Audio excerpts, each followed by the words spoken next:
Jesus says, "Now is the judgment of this world. Now shall the prince of this world be cast out." And the devil was cast into the bottomless pit for 1,000 years. Christ enters into heaven itself. He didn't enter into the holy places made with hands. Jesus entered into the heavenly Jerusalem, appearing in the presence of God for us. When he ascended up on high, he led captivity captive and gave gifts unto men on the earth. Amillennialism began, a Christian belief of the first century and close to 1,300 years in total. It was then the kingdom of Christ reigned on earth through his apostles that spread the word. We overcame the power which had brought forth the great red dragon. By the blood of the Lamb and their testimonies we overcome.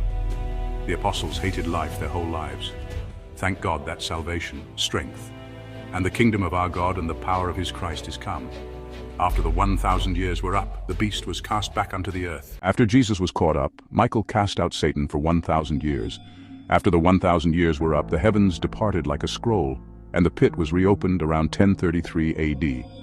Near the end of the last 1,000 years, Michael the archangel, who has a carnal body like God did in Jesus, will receive power. The called remnant seed, Jason, is joint heir in Christ, the royal priest with the rod of iron, plaguing the earth how and whenever he will.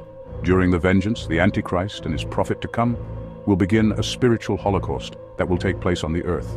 After the Lord's witnesses plague the earth will cast out her dead, disclosing her blood, and shall no more cover her slain. The earth will become a cage of devils.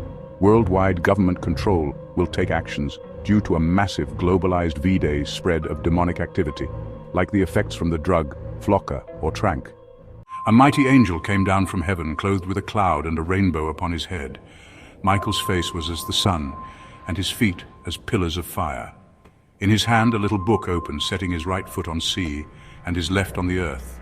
He cried with a loud voice as lions roar, and when he had cried, 7 thunders uttered their voices. When the 7 thunders had uttered their voices, I was about to write. And I heard a voice from heaven saying unto me, Seal up those things which the 7 thunders uttered, and write them not. And the angel which I saw stand upon the sea, and the earth lifted up his hand to heaven, swearing by him that liveth for ever and ever, who created heaven and the things that therein are, as well as the earth and sea, that there should be time no longer. But in the days of the voice of the 7th angel, when he shall begin to sound, the mystery of God should be finished, as he hath declared to his servants the prophets.